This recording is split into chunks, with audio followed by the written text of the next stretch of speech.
Welcome to Wise Beyond Bitcoin, where you come for education, analysis, and opportunities in blockchain and crypto. My name is Lucas. And my name is Ryan. And we have an exciting video to share today. This is one of our kind of market overviews, education, and analysis. It's important that we all understand the potential. We're really excited about the potential of blockchain technology, cryptocurrency, and how it can innovate and harmonize, make the world a better place as far as allocating resources. We do love to share our economic perspective and background because there is absolutely a need for blockchain and crypto as a service or as an alternative to other technologies that we're used to in traditional finance and other institutions. So with that being said, this is not financial advice. This is not any kind of advice. This is entertainment. This is entertainment and educational information. So if you like learning about the value of blockchain and crypto to understand its role, and you like participating, we go into the different ecosystems. We show technical walkthroughs, how you can participate and really add value yourself, because that's what decentralized finance or blockchain is. It's about individuals around the world being able to come together and create these stronger, more secure, and these beautiful, transparent networks. Okay, with that being said, it's important that with education, we help educate those in all walks of life. And even if you're a senator or a banker, and recently there has been some news about a Senator Elizabeth Warren really, I guess, leading the charge on asking about blockchain and cryptocurrency and worried about stablecoins in particular and what they might pose as a threat to the American economy. I don't want to do too many spoiler alerts. We're going to go through the video, but most people, a lot of people only watch, mainstream television resources or mainstream news information. And if that's the narrative, then we want to show how clearly these people don't understand a lot of the technology and what blockchain is and how it works. And so if they're confused and people are listening to these questions and these conversations for understanding, then it might lead to more confusion. So hopefully at the end of this video, we kind of dissect and listen to the questions. And of course, we are doing this with love and understanding. We're all learning this new technology like Prometheus bringing fire. We're learning it together. If you know of an aspect of this tech that's up and coming that you think we should take a look at, or maybe a perspective you think we didn't see, or please drop in the comments. We're all learning this together. That being said, any senator or legislator or someone who's working in a position of political commercial authority where you're able to make these statutes and decisions and influence others, if you'd like to learn more and have a conversation, we would love to do that. We can do it. We can record it and do it to share. We can do it live. We can do it any which way. Feel free to reach out to us, and that way you can empower yourself so that you can be one of the pioneers and spokespeople for this new technology in your relevant sphere. Okay, was that pretty good? We got it all. Disclaimer, everything. Okay, we're ready to go. Let's do this. Okay, so this is Elizabeth Warren, and it's about stablecoins. We have done a video on stablecoins and talked about these in the past, so feel free to look through our videos and let's get right to it. Unlike other cryptocurrencies like Bitcoin, stablecoins like... One more caveat. We have this sped up on settings to 1.5. I encourage you, when you listen to our videos, let's speed it up to 1.5 or 2. No offense taken. Okay, here we go. Tether and USDC are supposedly pegged to the dollar.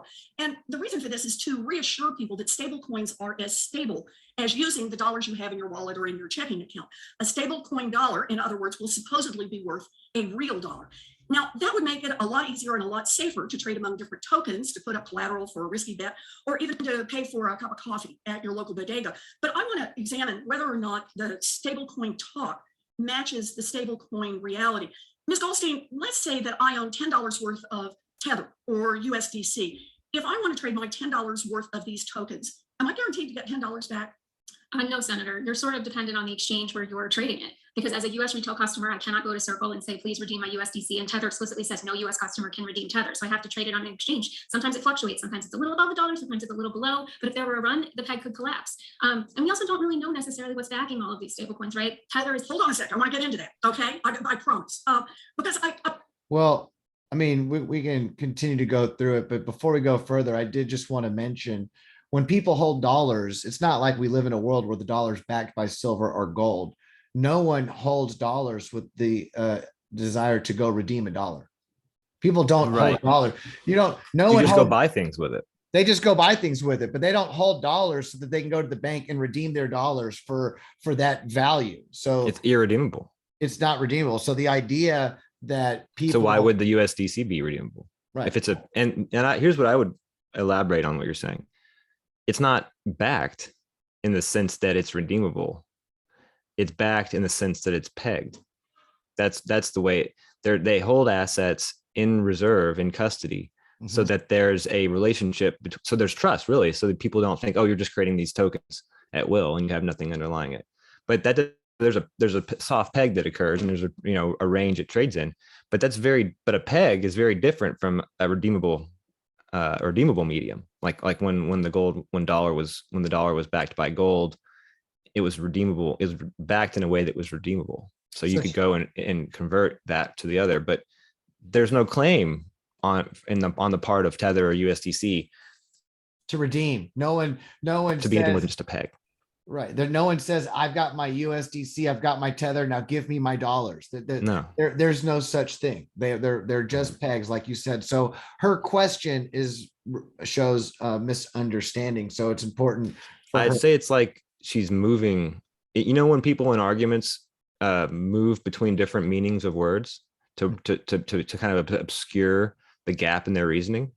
But they'll abuse language and use one word one way, then later use it another way. And you're like, well, wait a minute, we were using it this way before, but now you're using it this way. What's going on? You're violating logic, right? Yeah, you're abusing language here. Right. And sometimes it happens unconsciously. So we're not saying that she's consciously trying to deceive. No. But there is this shifting between peg and back that needs to be highlighted and made clear. What are we talking about? Right.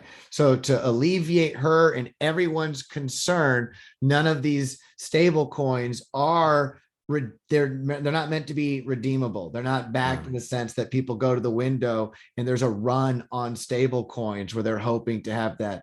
And I'd also like to make out the point that, it's like the pot calling the kettle black. It's like dollars themselves aren't redeemable, and they're not backed by anything other than, at the moment, more printing and printing and printing. Sure. And so the idea of debt, they're backed by debt. But so anyway. And the other thing is that if you take your dollars, not your digital dollars, but like your Federal Reserve notes or your Federal Reserve deposits or balances or whatever, the actual dollars, if you would take those to an exchange and try to spend them to say $10 and try to buy $10 worth of stock, guess what? There's a bid-ask spread. You're not going to get $10 worth of stock. You're going to get something less. Right. And so just like with Tether, it fluctuates. You go to the exchange. Can you spend $10 worth of Tether? Maybe not. Maybe it's $9.98 or something, because there's a small transaction fee, which is equivalent to the bid-ask spread. So the criticisms we're mounting against Tether and USDC and stablecoins are equally applicable to the dollar in the same context. Thank you. I would also say that stable coins are an emerging class in themselves. And what's important is to allow this diverse competitive ecosystem where you have multiple stable coins. It's not just Tether. You don't want only Tether to be the monopoly on a pegged, digital asset. You have not just USDC, you have DAI, you also have MIM and Frax and UST. There are other pegged stable coins, digital assets that are there to allow that are severing relationships with what they're worried about, the traditional system, right? They're kind of creating a backing and a peg system that that's independent of dollars. We'll get to that. We'll get to that. Yeah. Absolutely. But also what they're doing is they're allowing people to, what we talked about before the video. It's important to understand Bitcoin, cryptocurrency, blockchain technology is technology. And this is new innovations, a new language. So we have to all learn this new language and technology, like airplanes and cars, learn it together and not call a car an airplane, a car, a horse and bike. Yeah, don't force a square into a circle. Don't force it. And it's not possible that Miss Warren could understand DeFi and crypto and stablecoins and blockchain because she's a senator, and to become a senator in the United States takes a lot of hard work and reading teleprompters and reading decisions and other things and going to meetings and fundraising. And it's like, she's a lawyer too. She's a lawyer, went to law school. So she's got her perspective. It's not feasible. Well, if you have enough familiarity with the law to get a law degree and then to become a senator, I don't know how you've had the time to spend to figure out finance and cryptocurrency. So we don't assume or presume that she really knows much of what she has to have some people there helping her write a paper, and she's speaking a point. So this is to help her out and to be educational. We're happy to talk to her and reach out and open the dialogue to answer her questions, to help her relieve her of any fear or anxiety, because we actually have good news for you if you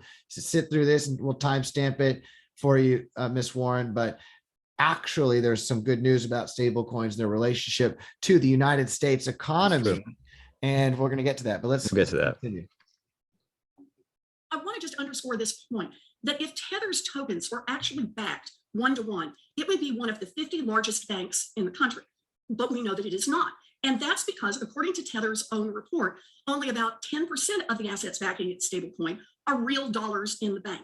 90% is something else, not real dollars. And if that worries you, there's a little more news on this one. The report that 10% of Tether's stablecoins are backed up by dollars is not actually verified by a comprehensive audited financial statement or verified by any government regulator. So, Professor Allen, let's put a pin in that. I'm not the only one who wants to redeem my. So she's saying that 10% of it is cash, actual physical dollars. The rest is dollar assets that are earning interest.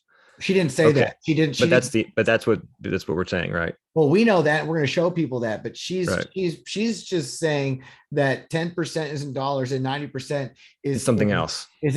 She's just saying like it's something else. But we're going to show people the truth is that it's in these dollar assets. That support. But anyway, so it's actually kind of funny because the 10% that's in cash is kind of it's kind of dumb. Because cash is depreciating, and if it's not earned, if you're not putting your cash to work, it's losing value every day.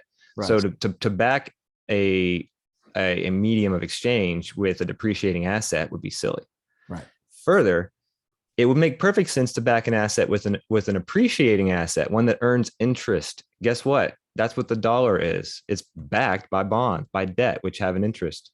So the claim that we should be upset with Tether or USDC or any of these others because they're not fully backed by just paper, by just physical dollars or digital dollars sitting in an account somewhere with earning nothing, risk-free.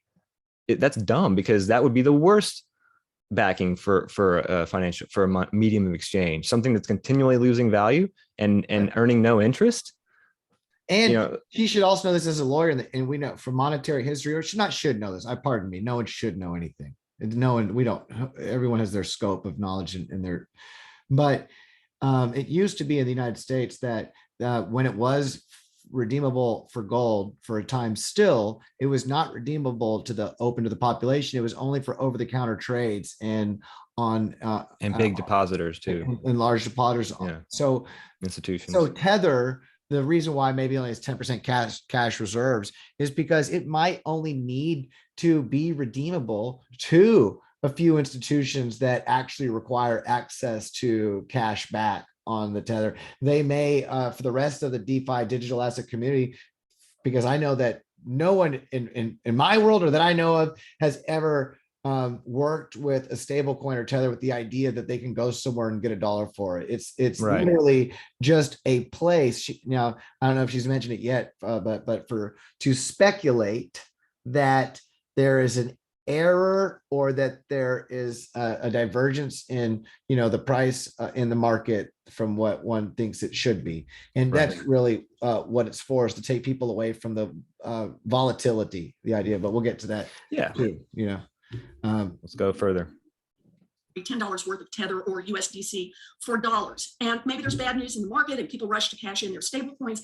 What would a run on the stablecoin market look like? Could it endanger our financial system? Thank you for that question, Senator. So a number of the witnesses today have said that stablecoins don't engage in maturity transformation and therefore don't suffer the same fragilities as bank deposits and runs. And that's probably true to some degree, but a run on a stablecoin would look a lot like the runs that we've seen on money market mutual funds in 2008 and again in 2020. And it could also share dynamics with the foreign exchange crisis we've seen in the past, like the Mexican peso crisis. So if holders of a stablecoin suddenly lose confidence in either the ability of the issuer of the stablecoin or the reserve of assets backing it to maintain a stable value, they could seek to redeem or exchange their stablecoin en masse. And if they have direct redemption rights, that would force the issuer to liquidate.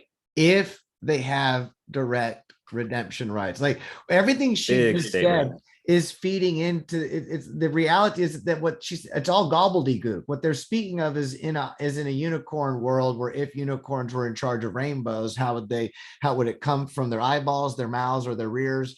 The idea, But in reality is we don't have direct redemption rights. no. I would like to know who has direct redemption rights. And as you mentioned before the video, and what she should be mentioning, the reality is that when the market is is unstable, or when the market's going down in a bear market, it's the digital assets that are more volatile. That's when you see a flight into stable coins. That's where you see more people that are not redeeming them or taking them in for redemption, but They're going into them. They're going into them and acquiring them and cashing it. So it's just all what they're saying. And I don't know who she is, but I don't know what their background is. So is there anything else you want to mention on this before we? That's it, really. That's the key point, is that the very idea that the narrative is that, market uncertainty, a correction, a crisis, people get nervous about what they're holding and they want to get out, and they could try to redeem or sell all their stable coins. It's like, yeah, but why? Why would they do that? When that's the very thing that you'd run into whenever there's a crisis, the thing that doesn't fluctuate, Right. That's the point. Yeah. Okay. All right. Its reserve of assets. So right now, I don't think that would have systemic consequences. If stablecoin holders are only using them to speculate, they're not really going to expect stability, and so runs will be less likely. But if a run did occur right now, I think the impact would probably be felt in the DeFi ecosystem, and that's why it's critical that we not provide this government support to the DeFi ecosystem. Okay, so let me go there. Sorry to interrupt, but let me go there. We know that stablecoins are not always stable. In fact, it's worse than that. In troubled economic times, people are most likely to cash out of risky financial products and move into real dollars. Stablecoins will take a nosedive precisely when people most need stability. And that run on the bank mentality could ultimately crash our whole economy. But there's another. Okay. I have to stop that. That was really the point we just kind of addressed, is that we already pre-addressed it. They're repeating it, and it's ridiculous because it doesn't work like that. There's no such thing as a run. There's actually a greater demand. Like she said, greater demand for dollars. Well, if she understands that a stable coin is a digital dollar, then she actually just spoke that there's a greater demand for stable coins. That's what. And that's if you what look, happens. and if you actually forget, if you step out of your mind and get out of your armchair and look at the data, what actually happens because it's not like this hasn't happened before. We've had crypto cycles. We're not speaking like in theory. We're saying it's not hypothetical. In reality, go look at the market when Bitcoin, or when the stock market's going down, because it's heavily correlated to digital assets, as we know, and we'll continue to share. When that's not healthy and happy and going down to bear market, you don't have the crypto markets just bowling, rearing to go and just shooting up to new parabolic highs. They're correcting and going down and you find people going to dollars in both markets, whether in traditional financial assets or in the digital cryptocurrency DeFi world. They're both right. So there's a greater demand. Elizabeth Warren, know this, there's a greater demand for stablecoins, just as there's a greater demand for dollars. So we're going to get to why that's a good thing for you. And guess what? You right there. For the same reason. That cute button nose and that cute parted looking sharp with the blazer. And that's why we want to help upgrade you on your understanding of this so that you can help sharpen other people that are sitting up there with those cute little microphones, letting people know what's going on, help keep people safe and protected. Okay. Did you want to say something else before we? Nah, we're good. We hit that. Another piece of the risk here, and you've headed in that direction, Professor Allen. DeFi is the most dangerous part of the crypto world.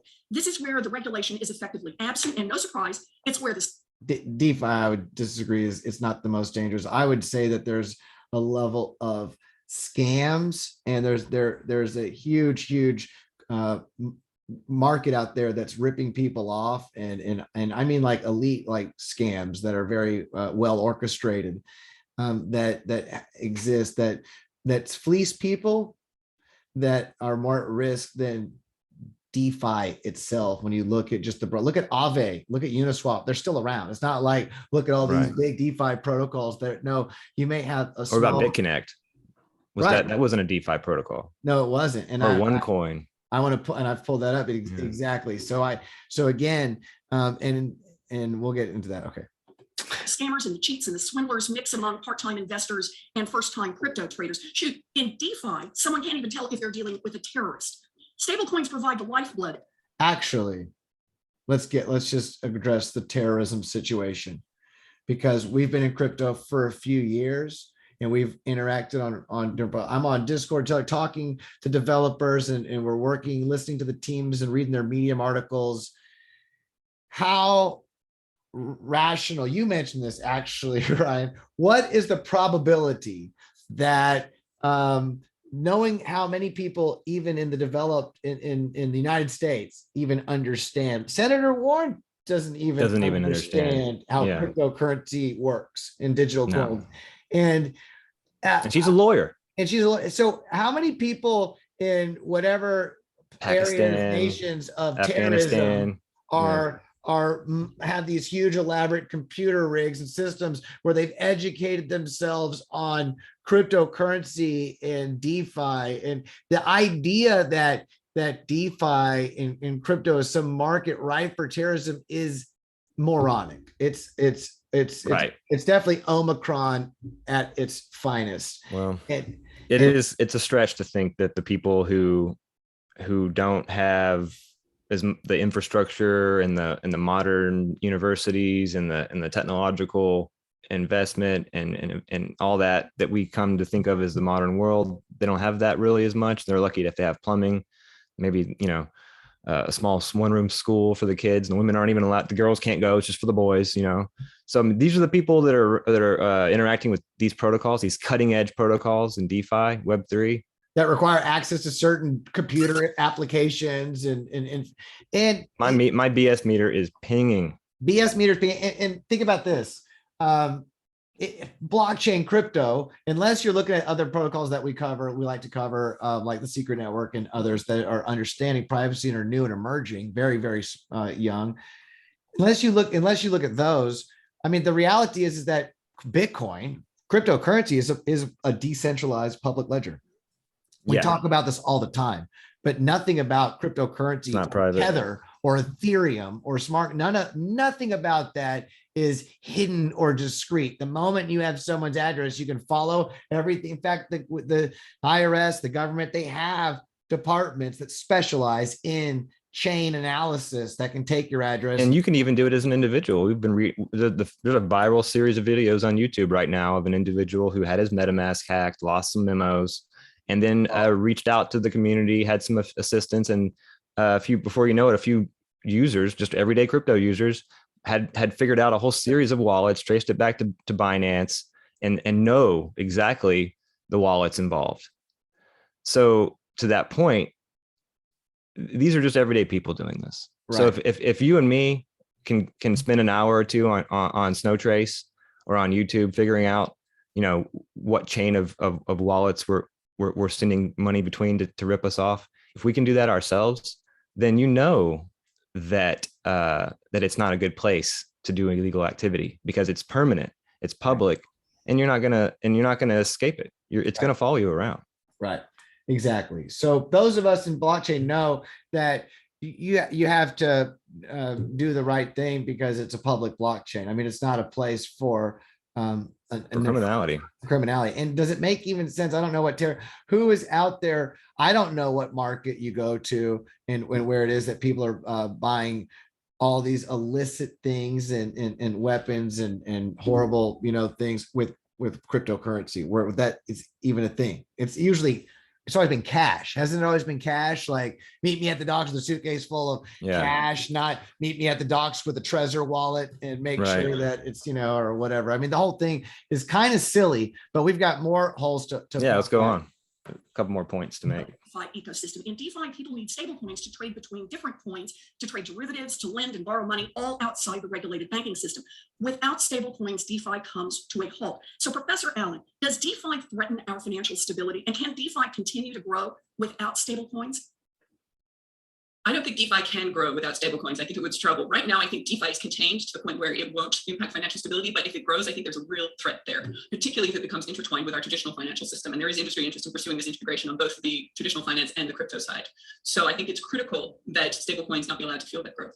Well, I appreciate it. This is risk to traders, risk to our economy. The time to act is before it all blows up. Stablecoins have no regulators, no independent auditors, no guarantors, nothing. And they are propping up one of the shadiest parts of the crypto world, the place where consumers are least protected.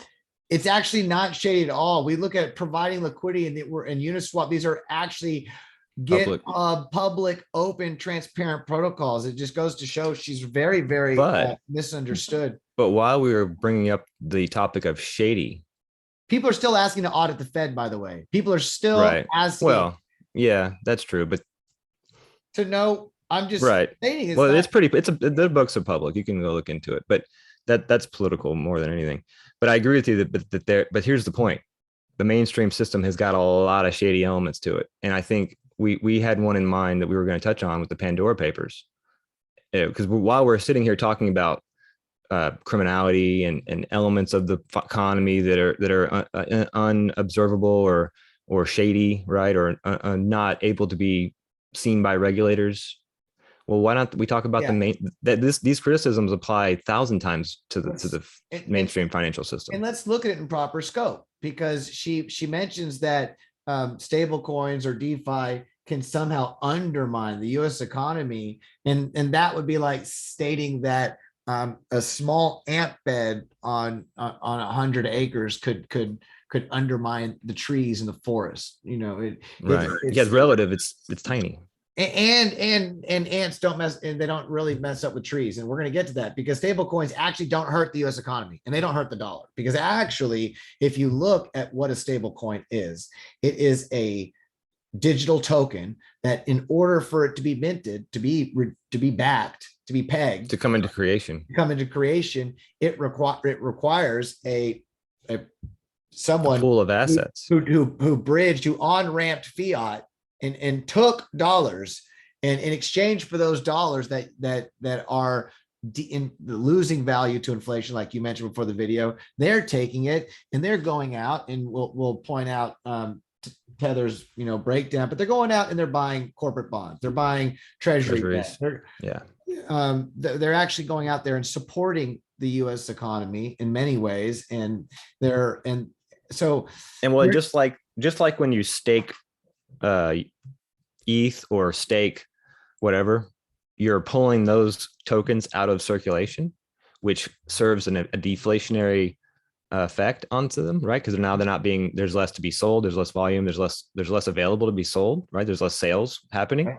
So you're pulling the effective supply of those things is diminishing, which increases the relative value of them. It's deflationary. Right. So what's going on here is by pulling those treasuries and that commercial paper and those CDs and that cash and those notes, pulling that out of circulation and locking them up onto a balance sheet, so they can serve as a backing or as collateral. As collateral. Right. It's creating a use case for those assets that didn't exist, which makes them more valuable. But it also pulls them out of, like we said earlier, it pulls them out of circulation. So now it supports, like to your point, it's macro support. It's supporting. It's good for the macro economy. The US dollar. For the US dollar, yeah. Sure. Think about this. I would say this to Senator Elizabeth Warren and all the people in politics that are looking to educate themselves so they can help themselves and help others in the U.S. economy and their local constituents, jurisdictions.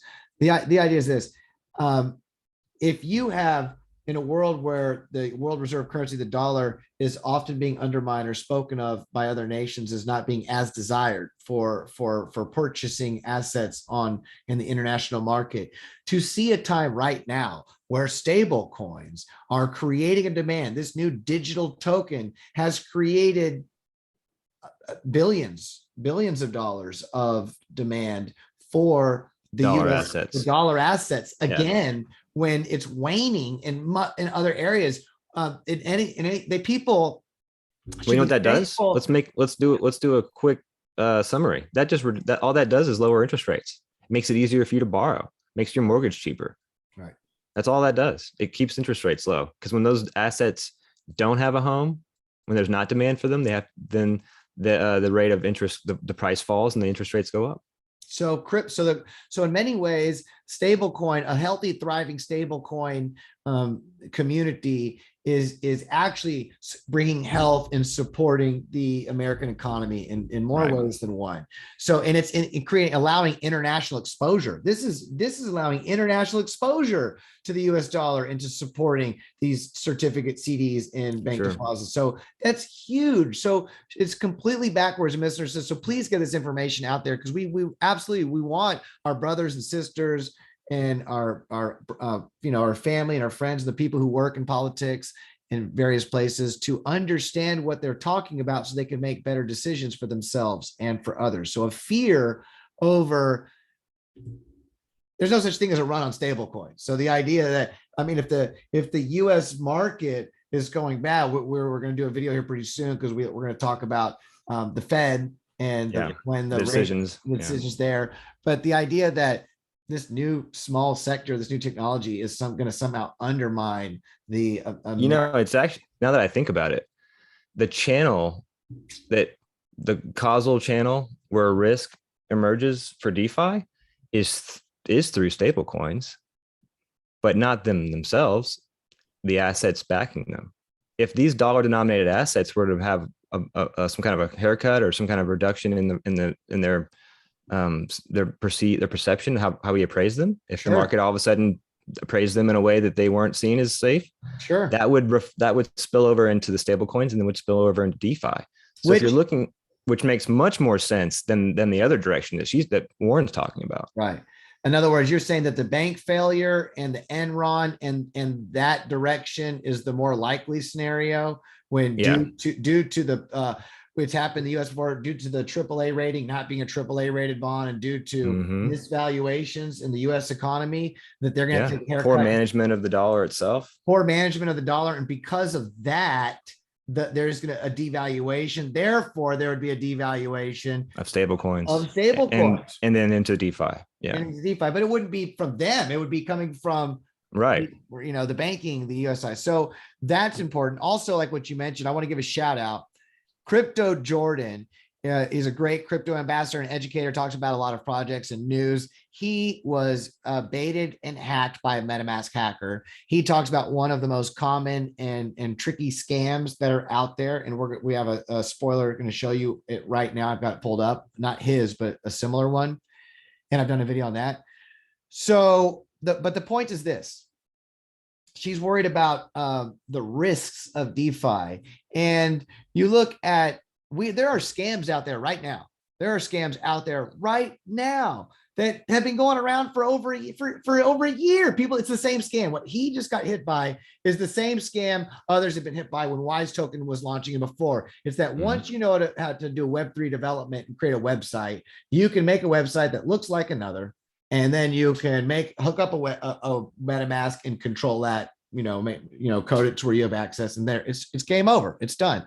Or you can say, make it less complex and just say, enter your seed phrase here, and make it pop-up box look like a MetaMask wallet. And then if people don't even know, that's even worse. So here we go. Sure. It's an old thing. Yeah. So he's done a great job. He unfortunately took a hit and had some from his MetaMask. I think it was time or something was hacked and taken from him. But because he does he's a crypto ambassador and reaches out to many people. Someone saw it who works in computers. I think it's in Coinbase or Binance. Binance, someone who works in their security or in their tech department and helped him. Well, no, I think he found someone from Coinbase. They traced it back because blockchain is transparent, and this happens all the time. That's why it's so funny. They were able to trace it back to Binance. So it's not, Binance is great. There's nothing wrong with Binance. Because of this, they're able to get an account for who they can find out who it is. So because there's someone trying to cash out, you can go find out the account, Binance can find out who it is, bada bing, there you go, send it to the authorities. But here's the point. He's not small, but I'm just being he doesn't have that many subscribers. He's growing more than us, a lot more than us. He's great at, but he's in the world of YouTube.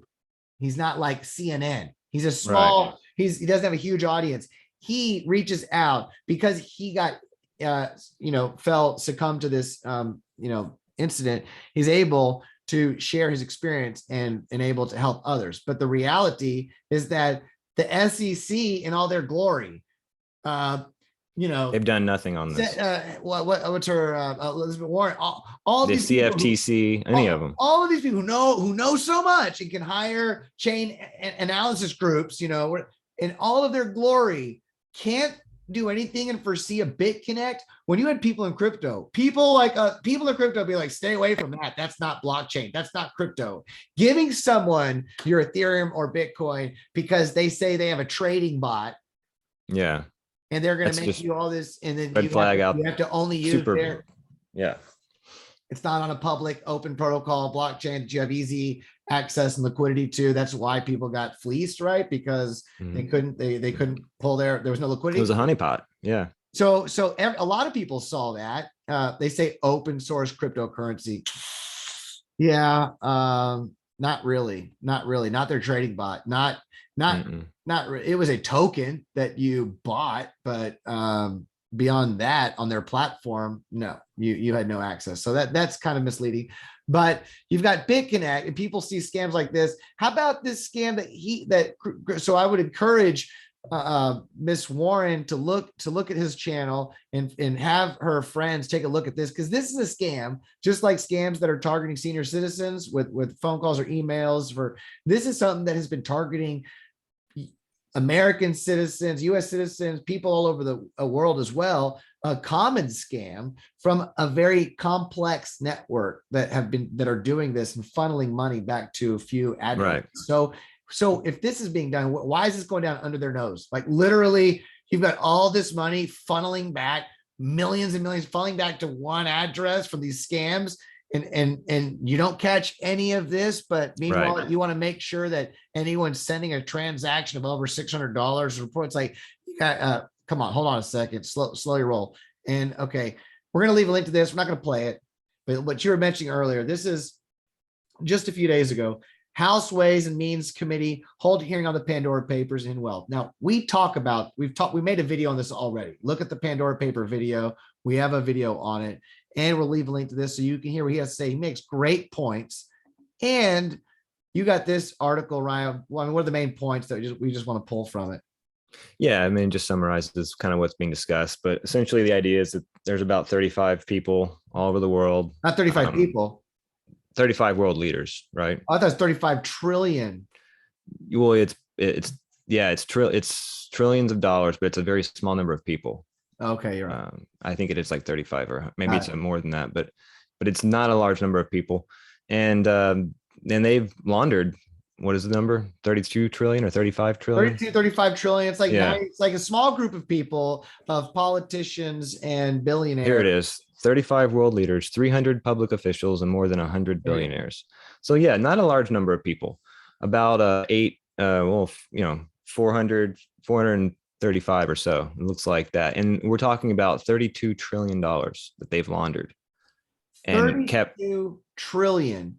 And 32 trillion, this is what's known about. This doesn't mean that, okay, guess what, world? This is the total amount of criminality that's being done in the traditional. No, this is like what the Pandora Papers that they have since discovered that there's a whole bunch out there that still is not discovered that people haven't figured out about. But this is just how the traditional, it's not built on open source, transparent blockchain protocol. Now, follow wallet. we only bring this up because recently there was a massive infrastructure bill passed. And one of the big elements of it, which was very controversial for the crypto community, was essentially giving the SEC and the CFTC jurisdiction over all of these different products, and in order to say they're either securities or commodities, but regardless, it's the idea is to bring them all under the regulatory authority and to tax them, because there's a lot of money that's needed to be taxed, because there's a lot of money that the government spent, there's a lot of debt, and they want to increase the tax revenue. Right. So the reason we're bringing up the Pandora Papers is to say there's a few reasons, but the main reason is that, hey, if you're worried about getting revenue because you spent a bunch of money and you've got debt, you need to earn some, acquire more revenue. Yeah. Then here's where you should go look. There's about 35 trillion just waiting to be snatched up. You could confiscate it all because it looks like it's all criminal money. Right? We're not talking about capital gains here or income tax. You just take the whole thing. Take it. Criminals. That's what's the big things called civil asset forfeiture. I mean, here we go. And then leave the DeFi people alone. You got your money. What's funny is that not all of the talk and not acknowledging this, speaking as if she understands it, which clearly is not. So we hope to help there, but not. It's important to acknowledge how beautiful and liberating this technology is, and the service, what it's providing, the value, the utility that it's providing around the world, when many currencies are destabilizing for many reasons. But sure. Well, look at one thing I want to circle back around to, like, that's where the value's at. We all know that every tax has to be administered, and you have to hire bureaucrats and accountants, and you have to go and actually, you have to go and audit and go and get the money, right? And it takes resources, and the ability to tax the entire DeFi world is going to be very resource intensive, because you're going to have to go and spend all this time figuring out who's who and all yada, yada, yada. That reminds me. You could go and dip into the 35 trillion, which is only about 400 different people that are involved, with so much less investment on the IRS's side for trying to figure out who they are. The work's already done. It's right there. Just go get them. Right. And you're talking about 35 trillion. So the marginal benefit of making a change on this front and taking some of the 1% is so much greater than the marginal benefit of going after a few DeFi guys that have, there's more honey. There's more honey in the pot. It's like, why would you go after this big, huge honey pot instead of going after this tiny little comb covered in bees? Like, go after this big pot. So the question then becomes, okay, so if it's not really about getting the most resources you can to make the government function, then if it's not that, then what is it? Is it political? Is this class war? Are we just targeting the little guy? Maybe they're targeting the big guy? Really? Yeah. Because that reminds me, a Jubilee. This is new tech. The people who are providing liquidity, like $100, $1,000, maybe some people have a few thousand or a little bit more. The reality is it's decentralized. You have little pockets of people taking a risk. It's like taxation without representation. It doesn't make sense to talk about taxing and regulating a technology that's not even understood and developed. It's immature. It's like the planes are still there. That one's got flaps. This car's got windshield wipers, and oh look, that one's got headlights. It's so young, and misunderstood. Clearly, as we've shown, it's misunderstood. Not only that, they're not doing anything. At least when you say taxation without representation. Yeah. Give me FDIC, protect me from the MetaMask hacks, or bring something to the table, or BitConnect, offer something in return. Right now, I know that I myself, in my learning lessons over the years, have lost, and it's not going to get back. I mean, it's private keys, things not. There's no. I can call back and say, hey, remember this transaction that came out? Can I get that one back because I didn't store it. It's can't. And people who've been hacked, sorry, it's not like you can call your credit card company. And Lizzie's not going to, you can't call Lizzie up and say, hey, make me whole. No. She's not going to do it. So I pulled this up to say, look, the whole crypto market cap, and all of the cryptocurrency, stable Bitcoin, everything together is 2.3 trillion. 2.3 trillion. There's a million. There's a billion. There's 2.3 trillion just now. And this is like the biggest it's ever been. I mean, it might have been like, it's correct that it might have been a little bit worth like 2.8, 2.8, but maybe it hit 3 at some point. I don't know if it actually has, but we're under 3. We're under 3 trillion. We're at you're talking about That's global. Pandora. This is global. This is worldwide. Right. Stable coins. Stable coins are just a small fraction of this. Stable coins aren't 3 trillion. Stable coins are, I even pulled it up. Let's pull it up and to help out. Where is that? Oh, all categories. Let's go scroll down. And here we go. Stable coins. So stable coins themselves, wouldn't it be nice if they showed, oh, they do. The whole market capitalization for is 163 billion. 163 billion. And this is the thing that's going to destabilize the American financial system. Can Gary Gensler or Jerome Powell, can someone take Elizabeth Warren aside so she doesn't sound foolish and help her educate herself? We'd be happy to, slow down, do not worry, fret not, my dear, because there are other boogeymen in the financial world that are of more of a threat to your, system. Well, you know what I would tell Lizzie, I'd say that is ridiculous. That's a low number. Yeah. That means if the whole thing was worth, which we know they bought up, there's some debt. They have a letter. You can go to Tether. They hired a firm, proof of funds. You can go look at the assurance letter from a company, from a law firm like that audits them. An audit that is audited. Oh, it's from the whatever. 10%, say 50%, 30%, make up whatever percent you believe is actually bought up. And these did 0. Okay. Say the whole thing is 0. All of stable coins, as far as no USDC, who's working with Visa and MasterCard, who's also not part of the, but let's say let's say everything was 0, 163 billion. Yeah, I mean, that's not a large, that's not going to destabilize the financial system. Now, trying to regulate or prevent or destabilizing stable coins, preventing stable coins to flourish would hurt DeFi, because that allows for the health of this decentralized bank to allow people to maintain within the digital world without and have exposure to that peg without having to be stuck in Bitcoin or Ethereum or Litecoin or one of these other tokens or smart contracts. That's beautiful. That's yep. But well, as we move forward, we're going to see that dollar-based or fiat-based, fiat collateralized stablecoins might not be sustainable. I mean, they might need to shift to a more crypto-centric collateral portfolio. Yeah, just to kind of, which some are. We talked insulate about that with our reserve DAO currency. There is actually a movement to stabilize crypto from the unstable fiat assets. But that being said, it's important for her and those working in that field to also understand that USDC and Tether, these stable coins that are purchasing these treasuries, this is a good thing for the US dollar and the US economy. So supporting them to be able to flourish and being bullish on them is being bullish on the American economy, because this is a worldwide, this is absolutely what they call a global market. Yeah. Global market, worldwide market. So we'll leave a link to the papers. We'll leave a link to this video because Mr. Pasquarel gives a great talk.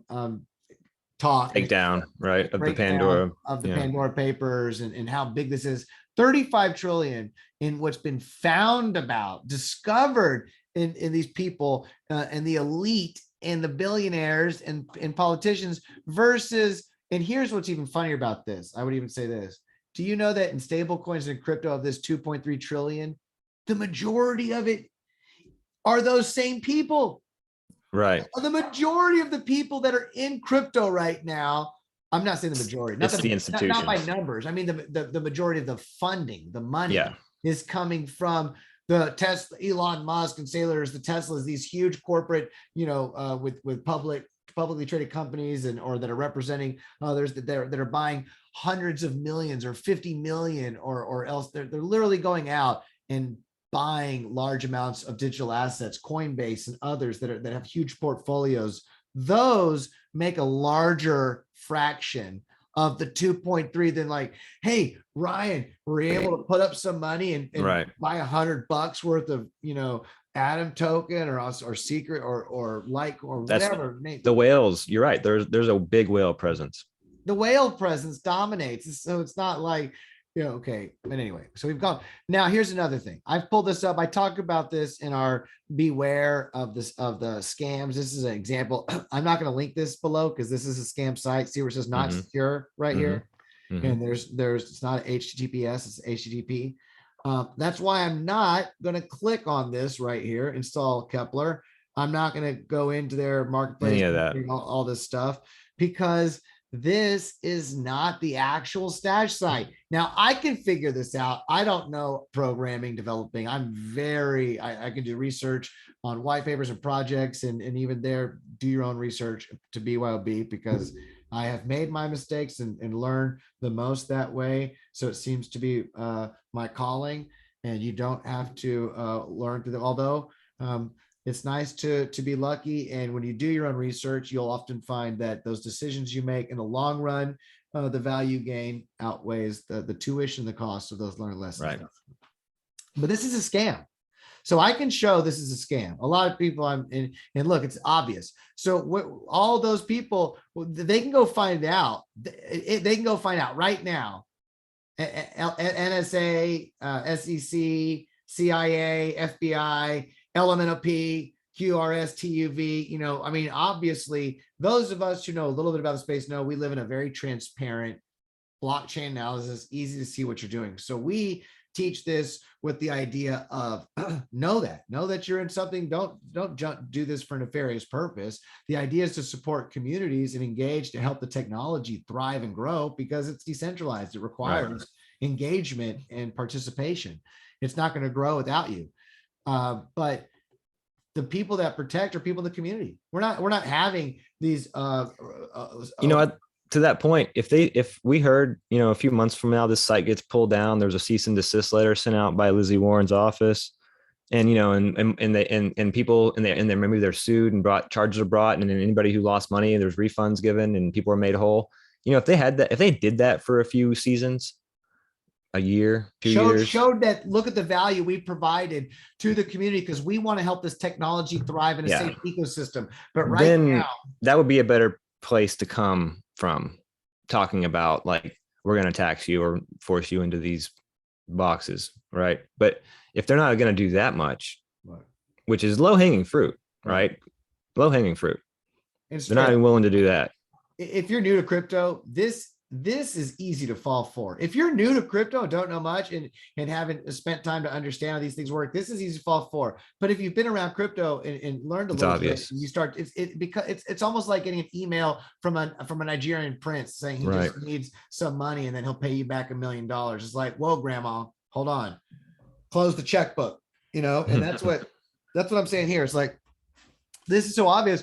And so is BitConnect for so long. So where are Miss Warren, help this market, the technology thrive. Let us show ourselves around the world where we are in our relevant places that we want to, support the growth in a healthy way. And we do promote its transparency. Well, not being used for terrorism and violence and other stuff. But what has been, as 35 trillion in Pandora, what's been used to fund violence and terrorism and weapons and illicit things. It's out of that. It's been dollars in banks and accounts. It's not been this tiny growing small ecosystem. So BitConnect, Tether. We've shown that. We'll leave links below. What were you going to say, brother? I just bought these. I have a list of stable coins to show the total. Well, that's it. Perhaps. That we made all the points. We made the point. But yeah, it's just tone deaf. That's all. And I think it'd be better for, to actually add some value to the space before, and have a little bit of goodwill on your back before coming at us and saying that, we're going to force you to do what we want you to do. I don't feel like they haven't created the goodwill. to take down the American economy. DeFi and stable coins have the potential. Someone just needs like I said, Gensler and Powell and Yellen, they need to sit down, pat her on the back and say, take a deep breath. Yoga is good. Breathing is good. Literally. Well, indeed. Long in through the nose, out through the mouth. Do that a few times, because let her see this number will help, it'll help ease her clarify some worries things and say, look, the market cap is 163 billion total. And that's now, $163 billion we've locked up. And most of it in interest-bearing assets that support the US economy. Yep. So, okay. So there you go. And we've given them leads. Look for these BitConnects that are not true, that they've got hiding bots. Look for these stashes that have these fake MetaMask accounts, and take a look at this guy's channel and listen to him and public servant, help him out, because he's doing more to help keep the system safe. So I would say if Ms. Warren could do something, team up with him and help him find what's going on. Because there's a lot of people, like he mentioned, once he realized, he's like, I whole feel community. bad, but I realized that there's people who've been hurt more than me, and a whole community of people who've been hurt. So let's help these people be made whole. What's good is we can find the wallet, find the people, take his money, and can give it all back to the people, because it's all part of the chain. We can find out exactly how much assets had something taken, and they literally all can all right be made back. whole. So let's let that be like a good teamwork effort between people working in traditional. Let's create some goodwill. Create goodwill. Let's do that. So cross chain, cross market, cross jurisdiction. Let's help each other out. And I think we covered this one pretty well. Yeah, I think that's right. We're good. Well, we love your support. Subscribe button, notification bell, thumbs up, drop a comment below, share it to sharing is caring, so we can help lift each other up. Knowledge is power. And drop those comments so you can help empower us with some knowledge. We learn from each other. Thank you so much. Until the next time, have a beautiful day. Namaste.